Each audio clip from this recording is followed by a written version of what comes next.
warahmatullahi wabarakatuh. Kami dari kelompok 5 ingin mempresentasikan bab 5 materi statistik interferensial dan bab 6 materi data distribusi normal. Sebelumnya, perkenalkan, nama saya Fatah Kiki. Nama saya Aulia Mutiara Putri. Nama saya Erika Dwi Mawardani. Nama saya Isara Madini. Nama saya Desa Karslevi. Yuk, kita lihat tentang konsepnya.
Hai guys, jadi pertama aku bakal ngejelasin materi matematika peminatan tentang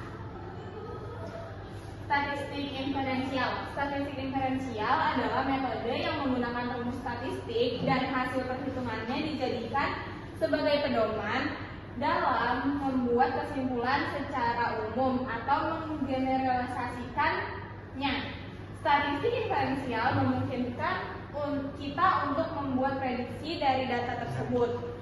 Dengan menggunakan statistik inferensial, kita dapat mengambil data sampel untuk mengamati atau memprediksi kasus dalam suatu populasi. Nah, yang pertama itu ada sampel. Nah, sampel sendiri adalah bagian dari populasi yang diteliti. Ukuran sampel penelitian dapat ditentukan menggunakan rumus berikut, yaitu N sama dengan N per 1 ditambah NE kuadrat. Nah, N sendiri yaitu jumlah sampel, yang N besar itu jumlah populasi, dan E adalah batas toleransi kesalahan. Hasil pengukuran dari sampel itulah yang kemudian dijadikan penaksiran terhadap populasi. Nah, ada contoh soal. Dilakukan penelitian di SMA Yupentek 1 yang menjadi populasi dalam penelitian ini ialah keseluruhan siswa kelas 12 SMA Yupentek 1 dengan jumlah sebanyak 150 orang. Maka jumlah sampel yang harus dipilih berdasarkan rumus Rovin dengan derajat ketetapan M dengan derajat ketetapan 5% yaitu sebagai berikut.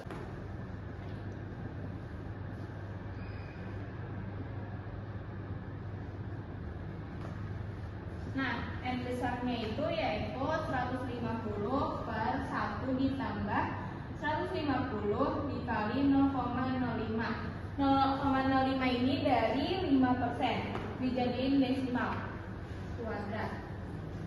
Sama dengan 150 per 1375 sama dengan 109,09 kalau dibulatkan yaitu 109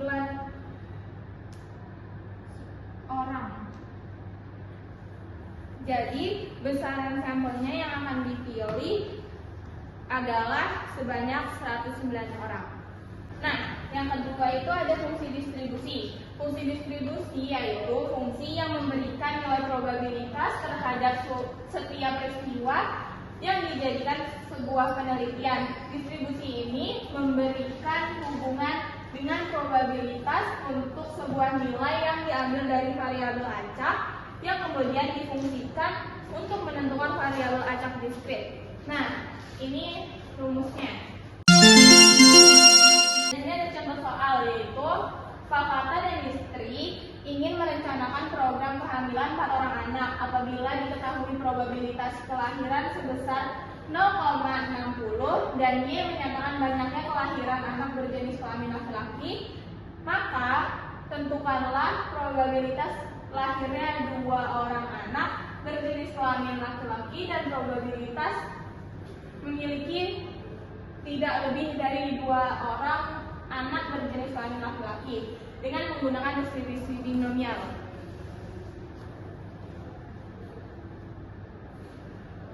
Nah, yang pertama kita hitung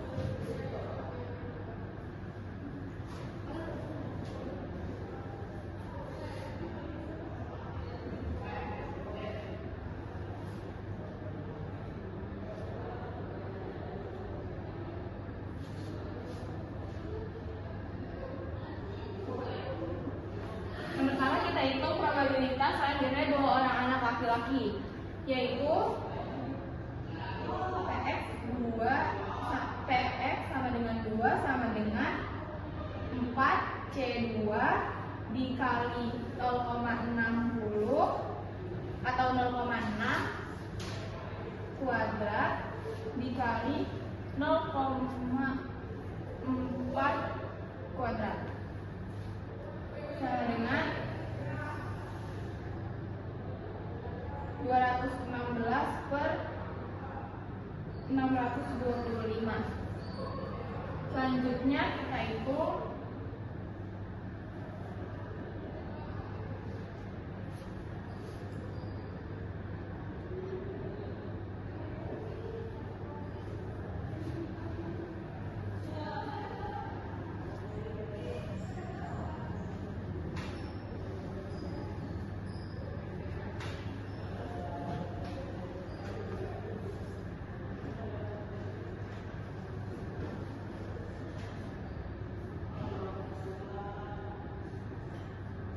Selanjutnya kita hitung probabilitas memiliki tidak lebih dari 2 orang anak berjenis kelamin laki-laki, yaitu P X kurang dari sama dengan 2 sama dengan 4 CX dikali 0,6 X dikali 0,4 dikurang X. Nah, hasilnya adalah 328 per 625. Halo semua, selanjutnya aku bakal membahas materi selanjutnya yang di bab 5, yaitu variabel acak. Variabel acak sendiri merupakan variabel yang nilainya ditentukan oleh hasil percobaan. Variabel acak dinyatakan dengan huruf besar, misalnya X, Y, Z dengan huruf besar atau lainnya. Sedangkan nilai variabel acak dinyatakan dengan huruf kecil, misalnya X, Y, dan Z. Variabel acak juga dibagi menjadi 2, yaitu variabel diskrit dan variabel kontinu. Variabel diskrit yaitu variabel diskrit memiliki nilai-nilai yang dapat dihitung. Contohnya yang pertama, ada bilangan asli kurang dari 6, ada sebanyak 5. Kedua, jumlah anak dalam satu keluarga. Ketiga, jumlah saling pengertikan. Keempat, jumlah kendaraan yang melewati jalan tol. Variabel acak diskrit diperoleh dari hasil menghitung atau membilang nilainya berupa bilangan bulat.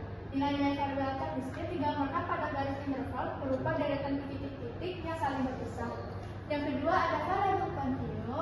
Variabel kontinu memiliki nilai yang dapat dihitung. Contohnya yang pertama ada bilangan bulat dari 3, kedua ada waktu tempuh kendaraan, dan yang terakhir ada usia penduduk suatu daerah. Variabel acak kontinu diperoleh dari hasil mengukur dan nilainya berupa bilangan real. Nilai-nilai variabel acak kontinu jika digambarkan pada garis interval berupa titik-titik tersambung.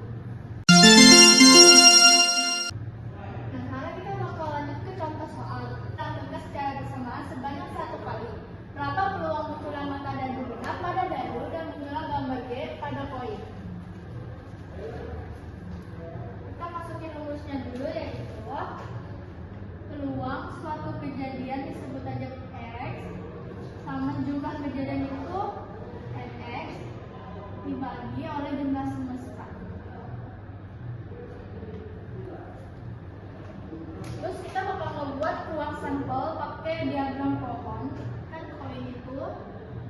Ada angka dan gambar.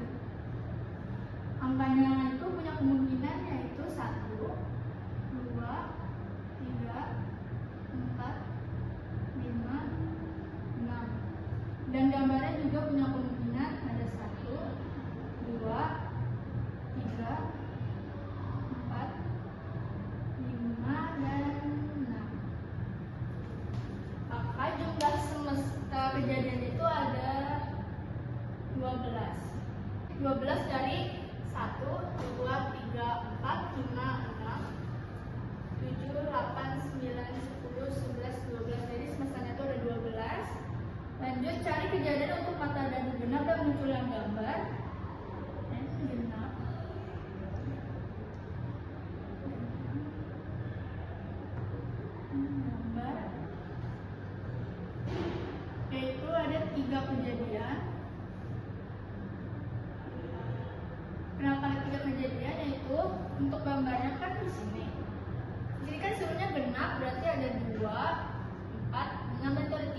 jadi tidak kejadian.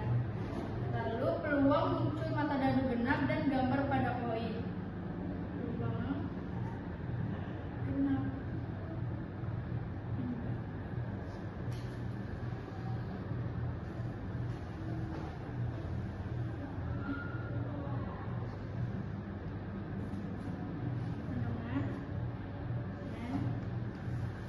Munculnya genap dan mata dadu. Dan gambar salah.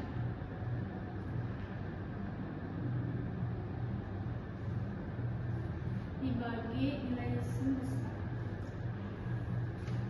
Untuk nilainya kan udah ada, jadi tinggal masukin 3/12, yaitu diperkecil jadi 1/4. Halo semua, selanjutnya ada fungsi peluang, yaitu membentuk pengambilan keputusan yang tepat. Contoh peluang, misalkan X adalah perubahan acak diskrit dengan nilai-nilai yang mungkin adalah X1, X2, X3. Kemudian disusun menurut urutan dari yang terkecil sampai yang terbesar. Nilai-nilai tersebut mempunyai peluang masing-masing. P dalam kurung X sama dengan 1 sama dengan P X1, untuk I sama dengan 1, 2, dan 3. Bilangan P XI untuk I sama dengan 1,2, 3 dinamakan peluang X1 dan harus memenuhi syarat berikut. A. P X1 lebih besar sama dengan 0 untuk semua I. B. Sigma I sama dengan 1. P dalam kurung XI sama dengan 1. Dan C. P dalam kurung X sama dengan X dan sama dengan PX sama dengan FX.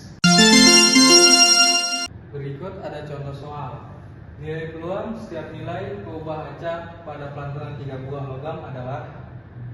Berikut tabel yang sudah saya buat ini dan caranya. X sama dengan dalam kurung 0,1, 2, 3. F 0 sama dengan P dalam kurung X sama dengan 0 sama dengan 1/8.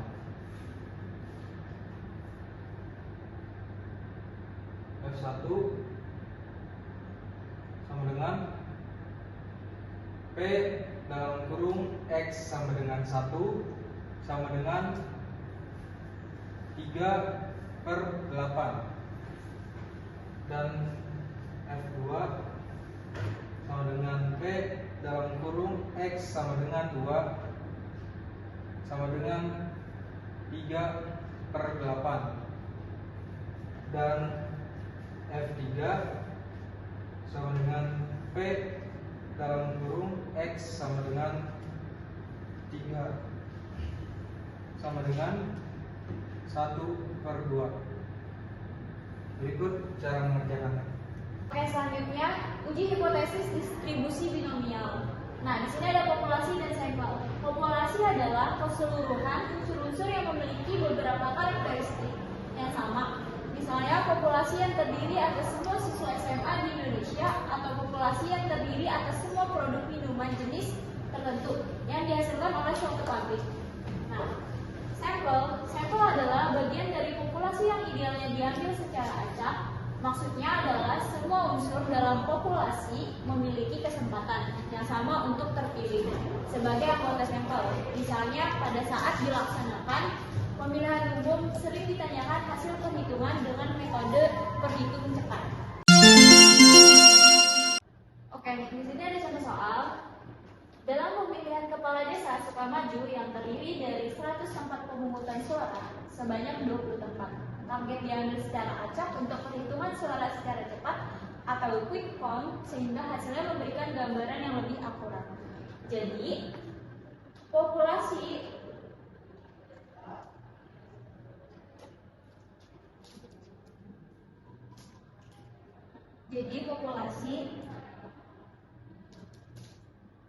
100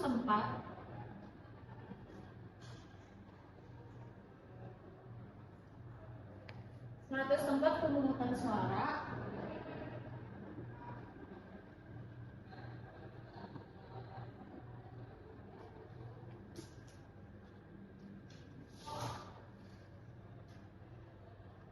Pemilihan kepala desa.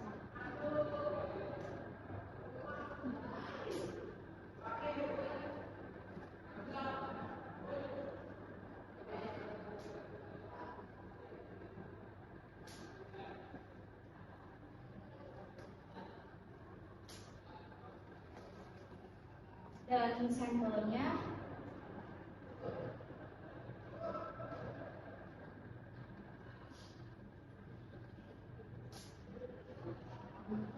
dua puluh tempat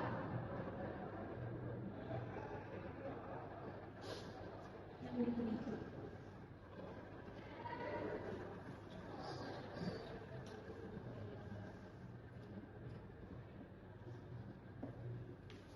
Selanjutnya soal kedua. Prestasi belajar siswa kelas 12 SMA YPTS 1 Tangerang terdiri dari 300 orang siswa yang akan diteliti. Sebanyak 100 orang siswa tersebut diambil secara acak yang diteliti. Jadi populasinya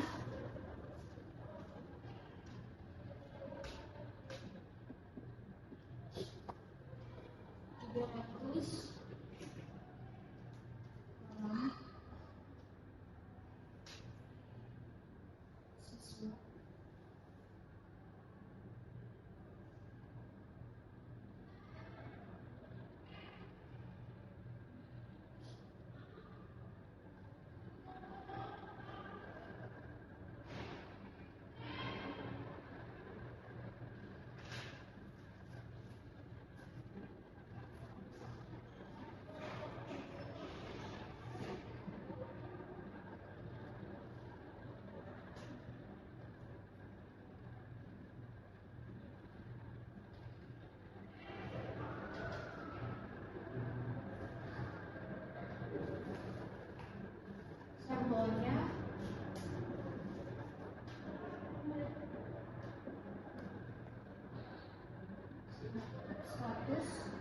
orang siswa yang akan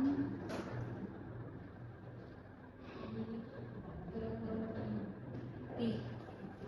Oke, selanjutnya hipotesis. Hipotesis merupakan dugaan sementara yang masih perlu diuji. Adanya beberapa macam hipotesis, yaitu hipotesis penelitian dan hipotesis statistik. Hipotesis penelitian, suatu pernyataan logis terkait populasi yang dibuat berdasarkan suatu kejadian dan teori-teori. Hipotesis statistik, dua pernyataan mengenai parameter dan populasi yang didasarkan pada statistik sampel. Di sini ada langkah-langkah pengujian hipotesis. Yang A, menentukan parameter yang akan diuji. Yang B, terjemahan dengan penelitian ke dalam pasangan hipotesis statistik. Yang C, tentukan taraf nyata level of significance atau alpha yang akan digunakan. Yang D, kumpulkan data melalui sampel acak N. Yang E, pilih uji statistik yang tepat. Nah, yang F, tentukan daerah dan titik krisis pengujian. Daerah kritis berada pada posisi dua sisi kiri dan kanan serta H1 memiliki tanda tidak sama dengan. Selanjutnya, daerah kritis berada pada posisi kanan dan H1 memiliki tanda lebih besar. Daerah kritis berada pada posisi kiri dan H1 memiliki tanda lebih kecil. Nah, yang G, langkah pengujian untuk menolak atau menerima H0 dibanding penguji untuk menolak atau menerima N0 dengan cara mencari nilai peluang kekeliruan untuk menolak H0. Yang H, ambil kesimpulan statistik. Kesimpulan statistik yang menolak H0 pada A sampai dengan 0,01, hasil pengujiannya dikatakan sebagai signifikan. Oke, selanjutnya pengertian dan prosedur uji binomial. Uji binomial adalah uji parametrik yang digunakan untuk menguji hipotesis. Suatu peluang populasi yang terdiri dari kelompok kelas, misalkan kelas pria dan wanita, data pada uji binomial berbentuk nominal dan jumlah sampelnya kecil. Nah, yang itu menentukan hipotesis. Ada 3 cara dalam menentukan uji hipotesis binomial. Di antaranya adalah yang pertama ini uji 2 pihak. H0 banding P sama dengan P0. H1 banding P tidak sama dengan P0. Yang kedua, uji 1 pihak banding kanan. H0 banding P lebih kecil sama dengan P0. H1 banding P lebih besar P0. Nah, yang ketiga, uji 1 pihak banding kiri. H0 banding P lebih besar sama dengan P0. H1 banding P lebih kecil P0. Nah, yang B ini menentukan tingkat signifikan. Alfa, tingkat signifikan atau taruh nyata adalah bilangan-bilangan yang menunjukkan peluang melakukan kekeliruan menolak H0 yang seharusnya diterima atau menerima H0 yang harus ditolak. Oke, jadi kita ke bagian C ya, yaitu menentukan distribusi binomial. Sekarang kita pakai cara yang ini. Di sini kita bacanya yaitu sigma batas atas X, batas bawah K sama dengan 0, kombinasi tingkat N dari K, P pangkat K dikali Q pangkat N min K. Nah, di sini dijelaskan bahwa jika N lebih kecil sama dengan 25 dan P sama dengan Q sama dengan setengah, maka nilai peluang untuk K objek dapat dilihat dengan menggunakan tabel binomial. Tabel ini menyajikan kemungkinan satu pihak atau kejadian di bawah H0. Uji satu pihak digunakan apabila telah memiliki perkiraan frekuensi yang lebih kecil. Jika belum memiliki perkiraan harga Bx dalam tabel binomial, maka perhitungan dikalikan dengan 2 harga Bx sama dengan B tabel X2. Jika P tidak sama dengan Q, maka nilai peluang didapat dengan cara mensubstitusikan harga-harga pengamatan dalam rumus fungsi peluang distribusi binomial. Oke, sekarang lanjut ya di bagian pengertian dan prosedur uji binomial. Di sini bagian D yaitu pengambilan keputusan. Definisinya yaitu suatu proses berurutan yang memerlukan penggunaan model secara cepat dan benar. Dalam menentukan pengambilan keputusan, terlebih dahulu perlu ditentukan kriteria uji setelah perhitungan distribusi binomial. Selanjutnya, jika P lebih kecil dari Q, maka H0 ditolak. Dan jika P lebih besar sama dengan Q, maka H0 diterima. Setelah kriteria uji didapat, kita dapat mengambil kesimpulan bahwa uji hipotesis pada suatu kejadian dapat diterima ataupun ditolak.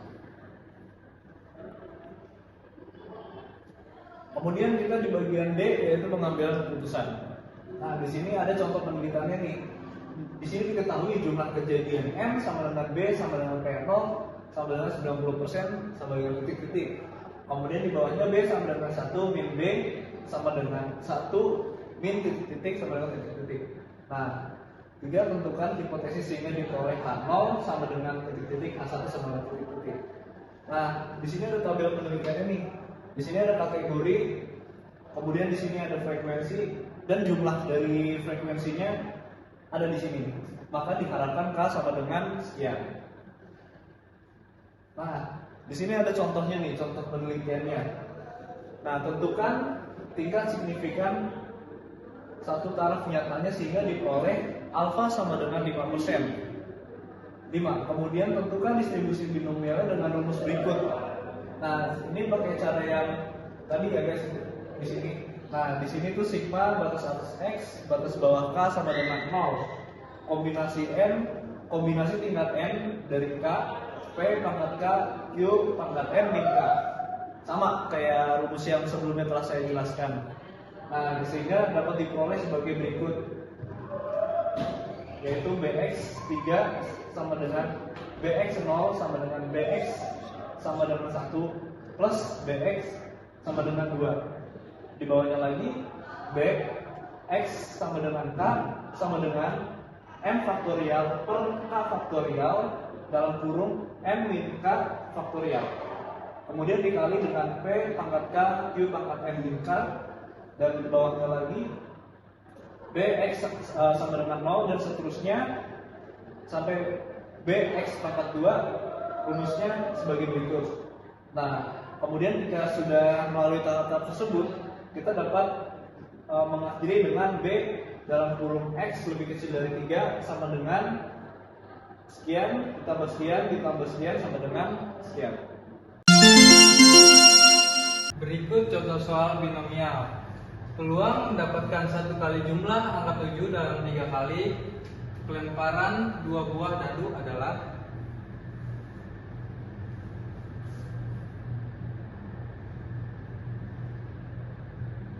diketahui n sama dengan 3, x sama dengan 1, p sama dengan 6/36 sama dengan 1/6, dan Q sama dengan 1 min P sama dengan 1 min 1/6 sama dengan 5/6. Nah, P sama dengan X 1, N 3 dalam kurung sama dengan 3 1 kali 1/6 pangkat 1 dikali 5/6 kuadrat sama dengan 3 faktorial per 2 faktorial dikali 1 faktorial.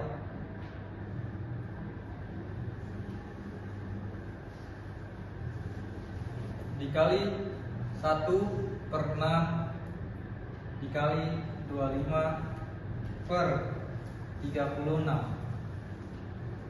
sama dengan 3 dikali 2 faktorial per 2 faktorial dikali 1 faktorial dikali 1/6 25/36. Nah, di sini duanya dicoret dan sorry guys, tadi ada kesalahan. Jadi 3 ini turun dari 3 kali 2 faktorial per 2 faktorial kali 1 faktorial dikali 1/6 dikali 25/36 sama dengan 2 faktorial ini dicoret jadi 3/1 dikali 1/6 dikali 25/36 sama dengan, nah 36 ini dicoret dengan 3 menjadi 12. 1 dikali 25 sama dengan 25 per 1 kali 6 6 kali 12 sama dengan 72. Sekarang yang kita bahas yaitu ada distribusi normal dari bab 6. Nah, distribusi normal disebut juga distribusi Gauss. Distribusi ini merupakan salah satu contoh distribusi peluang variabel acak kontinu. Distribusi normal memiliki fungsi sebagai berikut, yaitu fx sama dengan 1/to akar 2pi dikali e pangkat min setengah dalam kurung x min mu per to pangkat 2 untuk min tak hingga lebih kecil dari x lebih kecil tak hingga. Oke, kembali lagi dengan saya, materi kurva normal. Suatu poligon yang dirincikan yang mana koordinatnya memuat frekuensi dan absisnya memuat nilai variabel. Kurva tersebut dipengaruhi oleh rata-rata mu dan simpangan baku to. Jika rata-rata mu besar dan simpangan baku to besar, maka kurvanya makin rendah. Jika rata-rata dan simpangan baku kecil, maka kurvanya makin tinggi. 1. Jarak plus min 1 to menampung 68% data. 2. Jarak plus min 2 to menampung 95% data. Dan 3. Jarak plus min 3 to menampung 99% data. Nah, selanjutnya ada bentuk dan daerah kurva normal. Bentuk kurva normal yaitu, bisa dilihat sebagai berikut. Bentuk kurva normal menyerupai bentuk benda atau bel. Kurva normal merupakan suatu poligon yang dilecingkan, yang mana ordinatnya memuat frekuensi dan aksisnya memuat nilai variabel. Bentuk kurva normal adalah simetris sehingga luas rata-rata kanan dan ke kiri masing-masing mendekati 50% memiliki satu modus, jadi kurva unimodal. Dan di sini ada daerah kurva normal. Bisa dilihat gambar berikut ini. Ruangan yang dibatasi daerah kurva dengan aksisnya disebut daerah kurva normal. Luas daerah kurva normal biasanya dinyatakan dalam persen atau proporsi. Dengan kata lain, luas daerah kurva normal adalah 100%. Apabila dinyatakan dalam persen dan apabila dinyatakan dengan proporsi, luas daerah kurva normal adalah 1. Dari kurva normal dapat diketahui sifat-sifat distribusi normal, yaitu bentuk kurva distribusi normal adalah genta atau lonceng dengan satu puncak dalam kurung atau unimodal, dan rata-rata terletak di tengah. Nilai rata-rata sama dengan median sama dengan modus yang memberikan pola simetris. Ujung-ujung sisi kurvanya sejajar dengan sumbu horizontal, sumbu X, dan tidak akan pernah memotong sumbu. Total luas daerah di bawah kurva normal adalah 1. Data sebagian besar ada di tengah-tengah dan sebagian kecil ada di tepi. Kurva normal standar.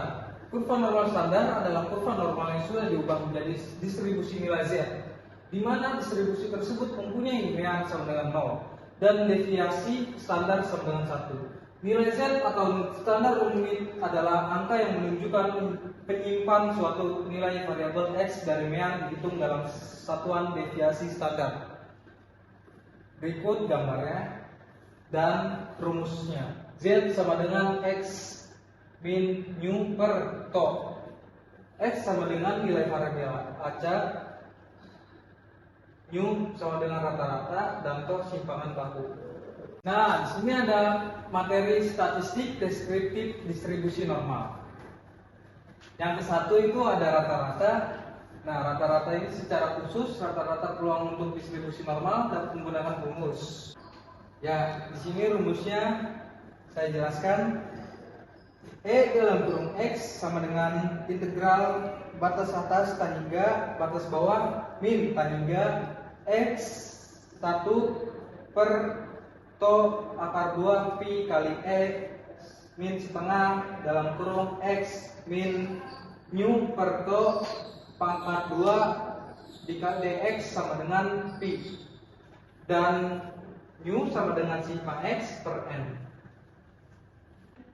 Oke, selanjutnya ada varian. Secara umum, varians atau kuadrat dari suatu distribusi normal yang dapat dihitung dengan rumus varians buka kurung X tutup kurung sama dengan E nilai mutlak X min V kuadrat sama dengan integral batas atas tah hingga batas bawah min tah hingga X 1 per to akar 2V dikali E pangkat min 1 per 2 buka kurung X min nu per to tutup kurung kuadrat dx sama dengan to kuadrat, dan to kuadrat sama dengan sigma buka kurung X min nu tutup kurung kuadrat per N.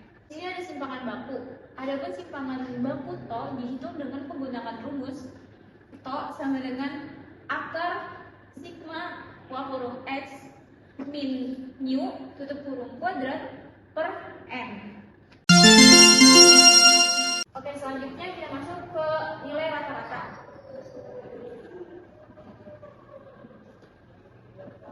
Nilai rata-rata rumusnya mu sama dengan sigma x per n. Nah, sigma x itu diambil dari nilai ini 4950 per n itu nilai kejadian, banyaknya totalnya ini 20 sama dengan 165. Oke. Selanjutnya mencari varians.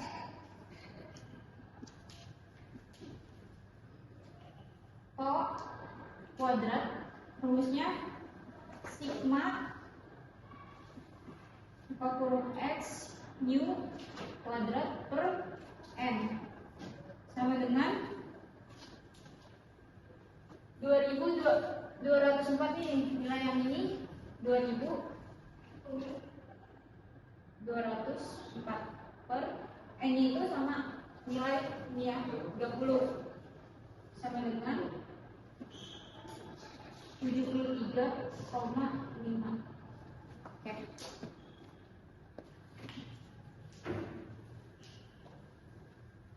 Selesai. Selanjutnya ada simpangan baku.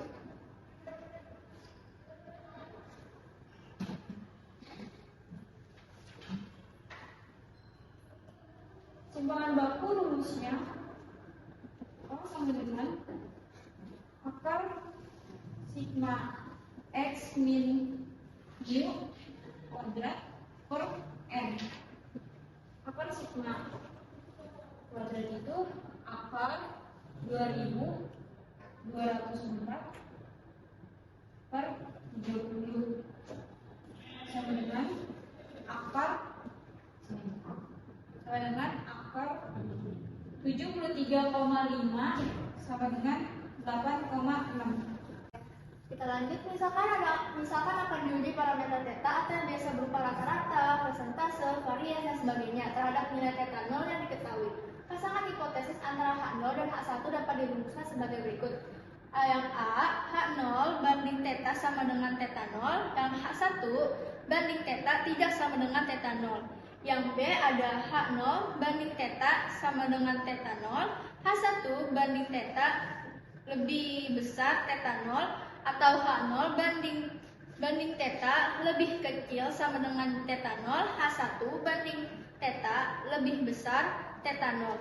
Yang C ada H0 banding theta sama dengan theta 0, H1 banding theta lebih kecil theta 0, atau H0 banding theta lebih besar theta 0 dan H1 banding theta lebih kecil theta 0. Contoh yang saya ambil dari buku paket, hipotesis penelitian yang pertama ada skor rata-rata hasil belajar matematika kelas 10 SMA berada di atas KKM, KKM-nya yaitu lebih besar dari 7,5. Untuk hipotesis statistiknya, H0 banding U lebih kecil sama dengan 7,5, H1 banding U lebih besar 7,5. Untuk keterangannya, U adalah rata-rata skor. Yang kedua, terdapat perbedaan yang signifikasi dalam hal pendapatan penduduk desa dan penduduk kota. H0 banding theta D sama dengan theta K, H1 banding theta D tidak sama dengan theta K.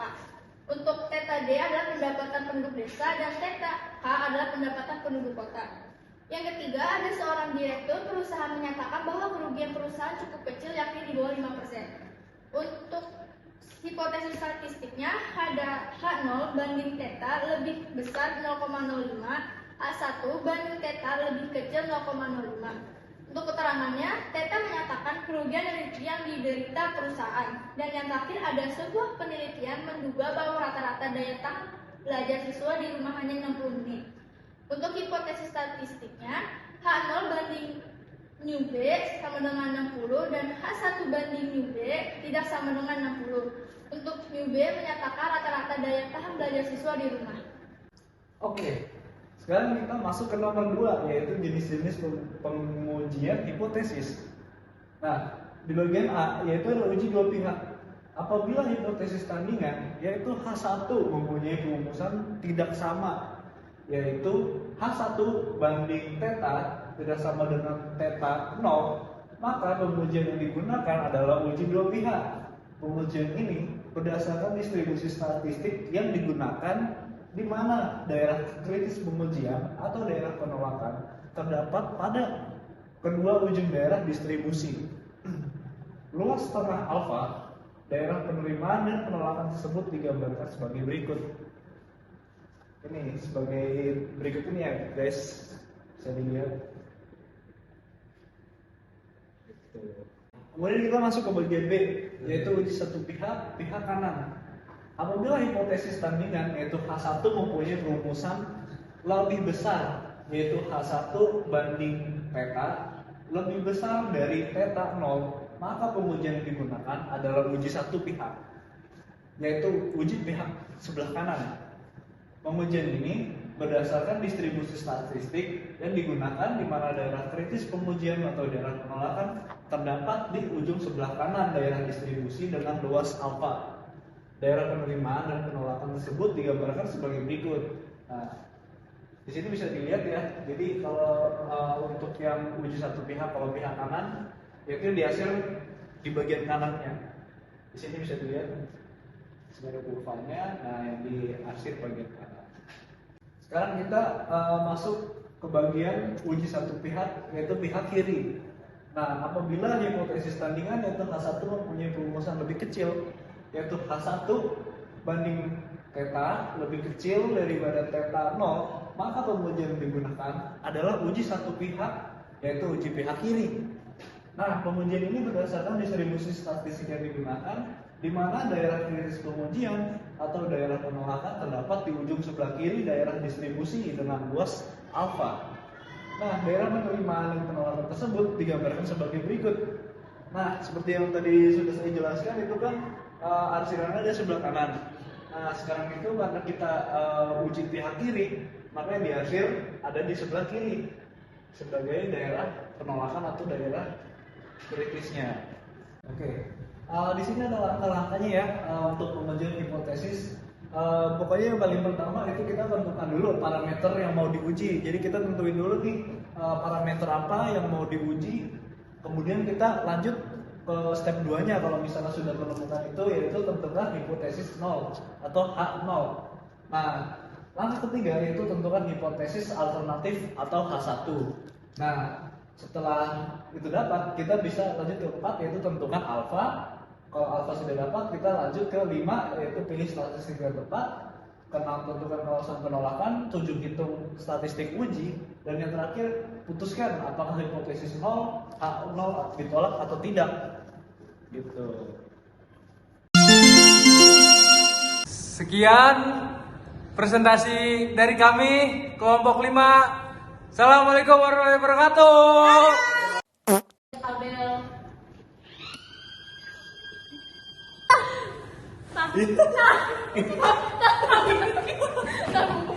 Sambil pakai dasi. Jadi kau pasang apa aja? Ayo, ikutin dulu tengah-tengah.